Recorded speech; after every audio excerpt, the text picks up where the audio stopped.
There are basic principles that we talk about that speak in general.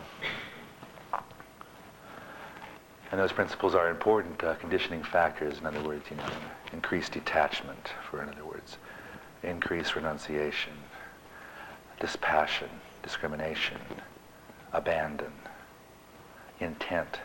Those are all basic qualities that any person that has decided to do this kind of path must accrue.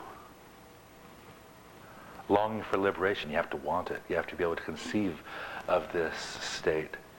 Lived long enough to have been tricked enough times by seeking the fulfillment along the lines of a subjective objective identity and trying to glue the halves together, which is basically all action has its root in desire, and moving to the deeper principle, the deeper plane.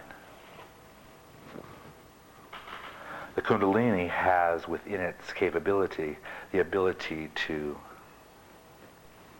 unify the two polar opposites that are intrinsic to the entire structure of the human form. Consciousness becomes magnetic enough, strong enough, runs deep enough, and thoroughly enough through your entire system in the form of the Kundalini to override the split consciousness.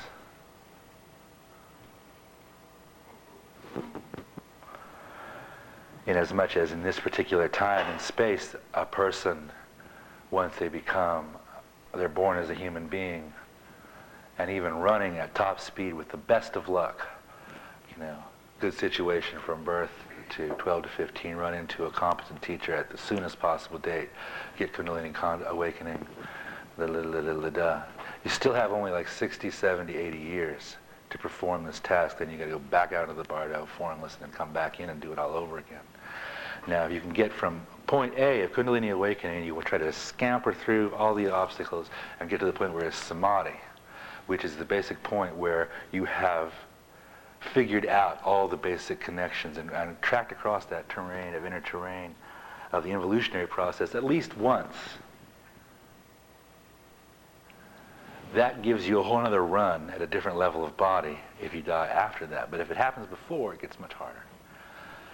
So it's like the Kundalini awakening, and then it's like they say, once Kundalini is awakened, if a person works hard, they can, at the absolute outside, produce the effect of samadhi inside 16 incarnations at the outside.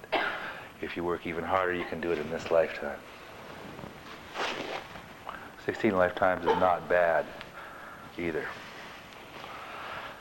Plus the fact that you're magnetized along an arc, your incarnations are magnetized along an arc of completely spiritual endeavor. That's one of the blessings hidden in Shaktipat. The situation that comes together when Shaktipat occurs overrides so many of the obstacles. I'm speaking directly to you, I'm not being abstract at all. The important fact is that the Kundalini awakens. So much happens after that. It's pointless to list it because it's oceanic. Obstacles are removed that you don't even know exist, etc., etc. For all intents and purposes, once you get Shaktipat, your problems are over. Taking into consideration of what true problems look like. But that doesn't mean that you shouldn't try like hell because you should. That's just a good advice. Take it from me. It's better once you can go into samadhi. Life is improved.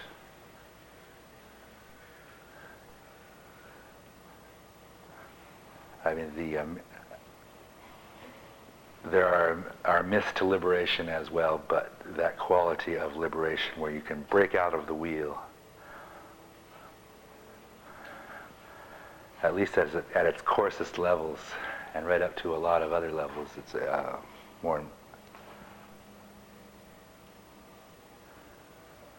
better. That's a digression. We'll move on to another subject. Kundalini, oh yes, okay.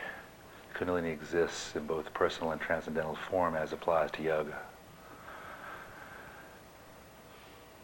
The blessing of Shaktipat, the awakening of the Kundalini, is something amazing,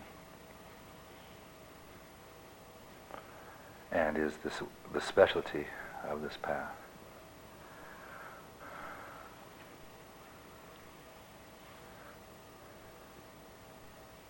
This path functions along a two-pronged attack: the awakening of the Kundalini, guaranteeing the evolution and acceleration of involution, and two, the absolute destabilization of identity, destabilize, stabilize, destabilize, stabilize, to the point where recognition occurs.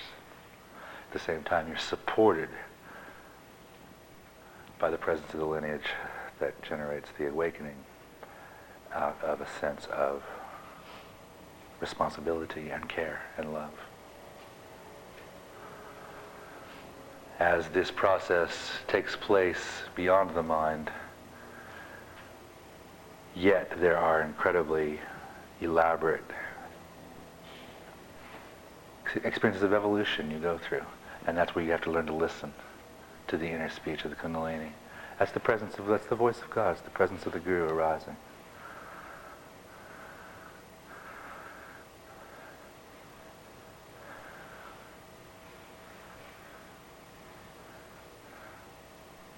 That conversation will speed up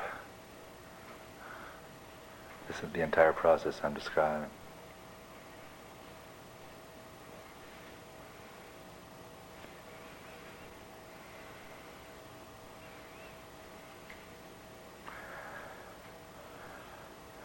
We are completely suspended in an ocean of conscious awareness.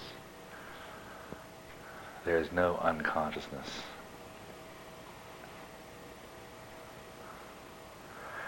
Awakening to that is an amazing experience and changes everything.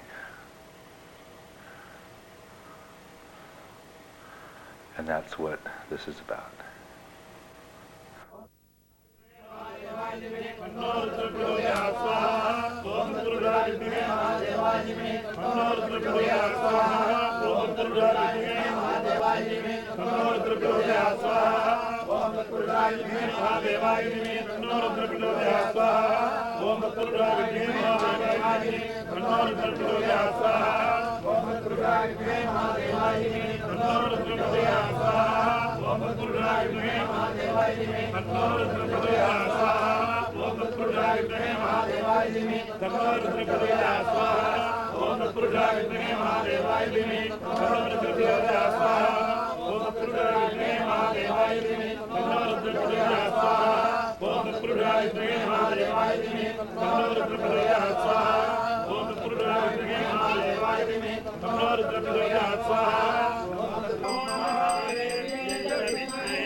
Gracias.